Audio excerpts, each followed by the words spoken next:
Welcome to the K-Zoom Borderline Too Much Fun podcast. My name is Mike. My name is Kaya. And today we are talking about how you can get started with digital marketing by using Lego.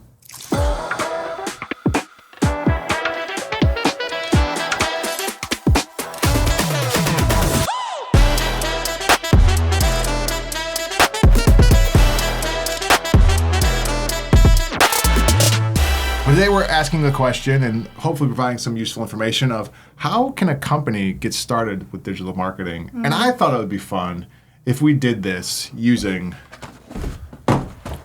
some Lego sets. I thought this would be a good example because when anyone is setting out on a digital marketing journey, right, there is a goal in mind. Might be a dragon, Right. Might be a unicorn, might be some of the other options on the back here. But it seems like first, when you're getting started, you just need to decide where do you want to go? What would you have to say about that?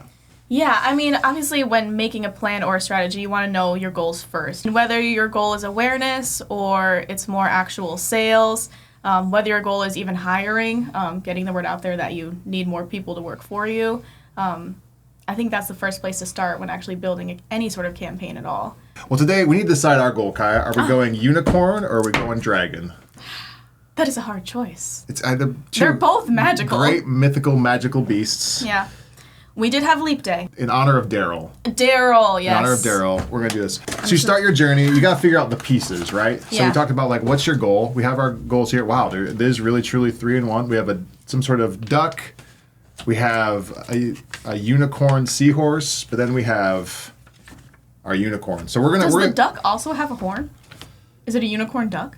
A uniduck? Okay. I don't think so. I was just curious because I saw the horn on both. That'd be it, right?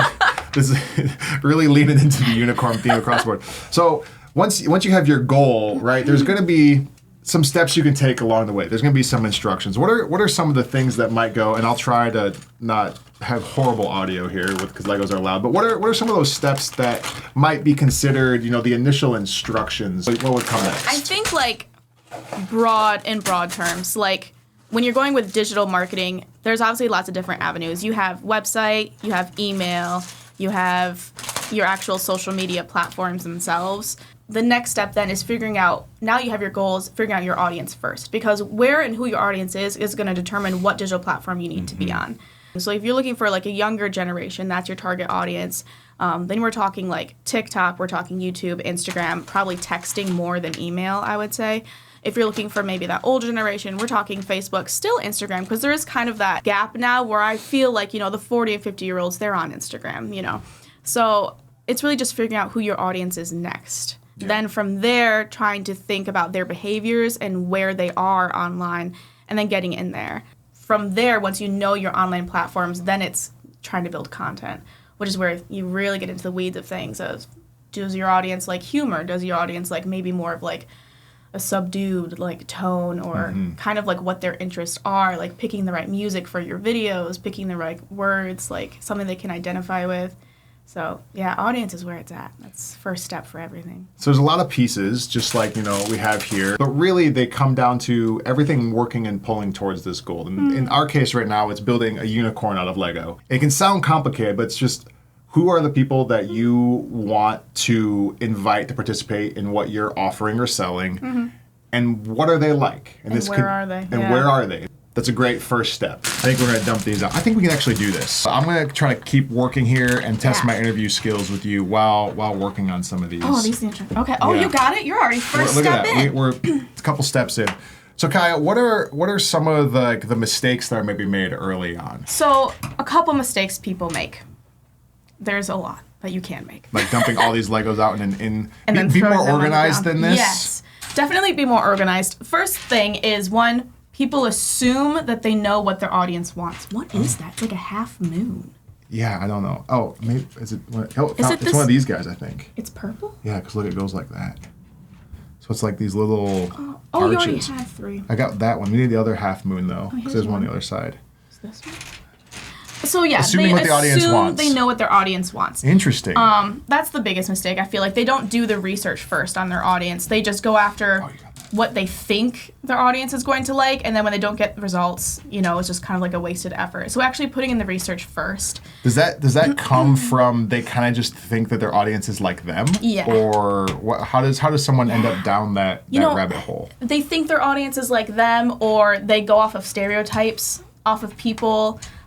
Maybe things are like super outdated, but they're still trying those tactics.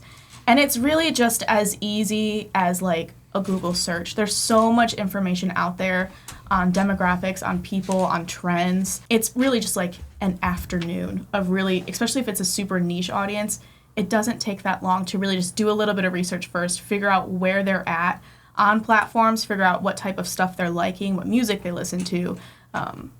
Could you give an example of maybe how to just use a Google search for that? Okay, let's say for instance, like I feel like my target audience is young women, and I think that they're on Instagram. I think that millennials are all on Instagram. Okay. And Instagram like only. Okay, Yeah. because that's what we really were on when we were like leaving high school, getting into college. Because Facebook, we were kind of moving out of Facebook, really getting into Instagram. So I'm putting all of my efforts towards Instagram, all of my video content, all of my ads, everything. And then I'm like, maybe I should actually look this up. I look it up, realize there are so many millennials on TikTok. Like it's split maybe even more than halfway down the middle. They are really on TikTok, spending a lot of time there. But because of a stereotype or an assumption that I had, I thought, only Gen Z is on TikTok. And that's that's just like a Google search of what generations are on which social media platforms. Exactly. So that would be like, where do young women spend their time online? Something like that. Or maybe you even go actually through the opposite way and say, what is the demographic of people on TikTok? What is the demographic of people on Instagram? And you search the actual platform that you want to be on, making sure that your target audience is there. How would one go about understanding their current audience rather than just going on vibes? Like, what are some ways that a company can discover and better understand the current people who are interested in their products and services? So if they're currently interested, then they probably already have them following them. And I think we gotta shift that one over. It's okay. They're already following them, and you can find. Oh no. Oh no. Do you have nails? This isn't. And sometimes in the process, you make a slight mistake and you need a minor adjustment. Exactly. Then you realize all your people are on TikTok, and you're wasting your time. Which I think is, we're going to get to this later, but I think is an important part of understanding digital marketing. Right, there is some research and development. There's some trial and error. Oh, I needed a longer one. Is that it? Well, I think we have to put this one on there. Oh! I got it. Nice. Now we're on TikTok. Look at us. Yeah, look at so understanding like a current audience. Oh shoot, even I messed this up now. These gotta go the other way. The other way? Oh, they have to go Because these little hooks. So if you're trying to figure out more about the audience that you already have, that's a lot easier because you already have them. So maybe they're already following your social media, maybe they're already in your email chain, and that's just something as simple as putting out a survey. Putting out polls. It's and I would recommend doing that often, just being like, how do you guys spend your weekend? And it seems just like you're making conversation. It seems like you're just having them engage with something when really you're trying to figure out more information about them and how to connect with them better. Because your audience might just continue to change and adapt over time anyways. So. Yeah. Well, let's talk about some of those just next steps. Like maybe you don't have the funds to really get into a big digital marketing campaign, but you have your Facebook page, you have your Instagram. Yeah. What are some best practices to grow the impressions, the engagement, to kind of build a community on there? Could you talk about that a little bit? I think it helps to realize that people are on social media for fun and for entertainment. And they're there to see other human beings too. So the more you can put of you, your team, engaging with each other, engaging with the community, or engaging with your online platform, the better. Not only just putting sales stuff on there, even though your sales stuff is really important and it's really good information for your customers to have or your clients to have, I think actually building a relationship with them personally just goes a lot further. So that means trying to get out in the community and do things and capturing it and putting it online and tagging other people, creating that web, following other people in your local community that don't necessarily have to be in the same industry. You can follow a local restaurant or a local event center and just boost their posts and support them too. If you're becoming friends with local people in your community, they're going to recognize you and come to you for services when they need you. And they're going to tell other people about that too. How would you encourage people to do that in their authentic voice? You know, when I say like people like to see other humans online, I think they really should just be themselves. I mean, obviously, if you're looking to make connections in your community and build that network, then go after things that you care about. Go after organizations that matter to you, where their work is meaningful to you. Maybe you're going to liking event centers or liking restaurants or places that put on really cool things that you have gone to before. So what you're really doing is taking your own photo of you at this event and saying, hey, go support these people. They're really great, because you mean it. The only time I feel like businesses really struggle with stuff like that is when they're in a business where their target audience they don't relate to. And that's a really deep set-in problem, because really, if you have a business and you're selling a product or you're reaching an audience, you should be in tune with that and with the meaningful work that you're doing with the audience as well. So if you're having to play a part, then that might be a deeper issue, because I think being authentically yourself should just be easy to do. People can see through that, right? Yeah. They can see through if you're trying to appeal to someone or something that they're not. Yeah. But they know that you're trying to get their attention. I keep talking about millennials less because I am one, so Yeah. don't judge me. You're But speaking, like, you're speaking from what you can you can connect with. so like, you know, millennials could tell when there were older people in the boardroom trying to make content for us, and they would randomly start throwing in like slang in like commercials or in like TV shows, and we would be like, This is missing. this is so bad. And it's because the people trying to make this content are trying to connect with us, but they're not us. They're trying to create something that they don't identify with, and we can spot that right away. Yeah. So I would say remain true to yourself. If you are passionate about what you do and passionate about connecting with that audience, then they should be able to reflect that from you as well. Like, you shouldn't have to try and put on a facade. We just got deep there for a minute. I appreciate that little psychology. I feel a little bad It's because I'm just building Lego It's here and starting you're to talking. become a unicorn, though. I'm wondering if we should have done the I dragon think it's doing also. the hair. Yeah, the hair. Oh, Yeah. a little unicorn mullet. It is kind of mulletish. I feel like every Manish. time we say unicorn, we should have Daryl pop up in the corner, just like, use that sound too. Put it, That was a dolphin. Hold on.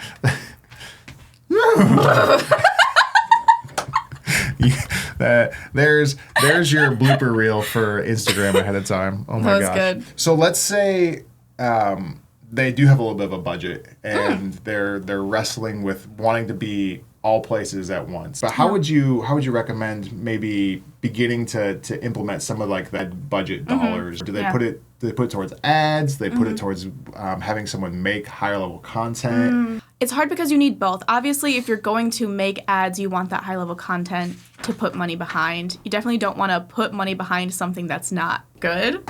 So I think the first thing I would do is start with that content, because a lot of content can be evergreen. So I would get those really high quality visuals, those photos, those videos, maybe even some posts that can be used evergreen, like year round. And then once you have those, then you can pick some of those and actually put ad spend behind them. Yeah, I wouldn't go ad spend first without actually having some really good content to go off of. Because even like Google search ads, where like people think, oh, it's just words, like you can put really good photos on there and take up more space with a good logo, some good photos.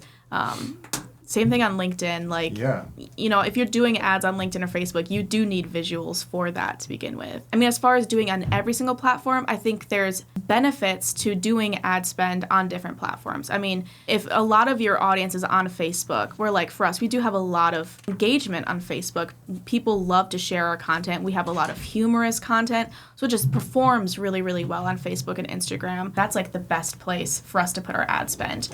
Is on Facebook. Whereas, say, LinkedIn, if we're doing an event or we're doing a service, you know, we're really trying to get that B2B engagement, then that would be the best place to put that ad spend. But if we're trying to reach more to our customer base and we're trying to reach wider and catch new people who maybe have literally never heard of us before ever, then that would be like Google. We're really capturing people who are in real time searching for our services. So I don't think you need to be everywhere at once. I think that each ad and each ad campaign can have its own purpose, and you can kind of cherry pick which platform you're going to do that on. How does KZoom here how does that process begin, and what are some of those first steps that we would take? So yeah, I mean, really just like, what are your goals? Are you needing people to know that you exist?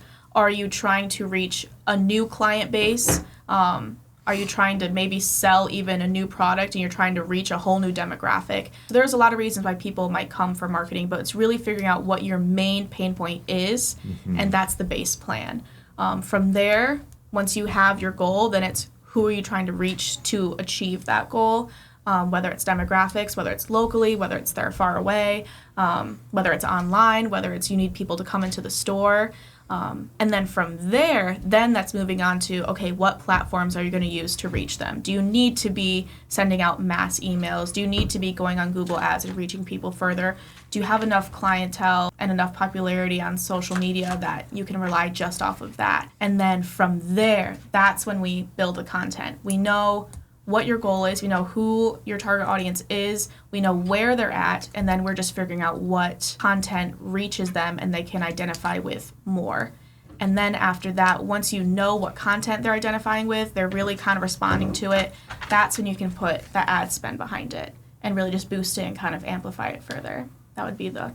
And unlike what we were trying to do here, we were trying to hurry and build this in the time. Yeah. Marketing takes time. It does. Could you just give a little bit of encouragement to someone who maybe they're just starting and they're not seeing the results? Yeah. But they're doing everything that they feel like they're supposed to. Yes. Just encourage that a little bit. Especially if you're starting from scratch. I mean, if you have had a Facebook for your business forever, but now you're just realizing that you need to start utilizing it and you're stuck at like 200 followers, you know, it takes a long time to really build that up because you're building trust with people is really what you're doing. You're building a relationship with the community around you. And that does take time because you want it to be authentic. And I think too, just being open for changes, you know, kind of like you had said earlier, I mean, marketing is all about analyzing what's happening and then pivoting over and over and over again. You can have a marketing campaign and a marketing plan and strategy for the year. But I mean, I was always told you should be updating that consistently. Like, it's not like we'll look at it every 6 months. This is not a crock pot type of time where you set it and forget it. This is a monitor, check it, tweak it. Exactly. Play with it. Yeah. Lots of A/B testing. So I feel like we kind of wrap it up here, and maybe we'll speed finish this and just get a shot so people can see it at the end. Maybe and hold it like that so then people think it has like still. A post-credit scene. Let's give them a horn. I'm just going to guess that this is the finish. We're not on this page yet. But there we go. But don't look at this part. Just look at this part. Well, Kai, there was a lot of great information in there. Oh, cool. Thank you for that. And I had fun. I got to build Lego. You were really good at that. Thank you. I touched it for 2 seconds and got I know, and I kind of took it back from you. I felt like I was bad at all the things I'm trying to teach my kids and sharing. No, it's good because I would have just slowed us down. But to wrap it all up, it's pick your goal. Are you going to go the unicorn route, even within the unicorn route? Or are you going to go one of the other few routes and find your foundation, figure out where you're trying to go, figure out those next steps? KZoom would love to help you figure out those next steps. And don't forget to play a little bit. It's meant to be fun. Yeah. There's meant to be some testing, some trial and error in there. And endure, right? Don't try to do this all in a half-hour podcast or edit it down to less. Take the time to do it right and then have fun along the way. And thanks for checking out the KZoom Borderline Too Much Fun podcast. We'll see you again next time.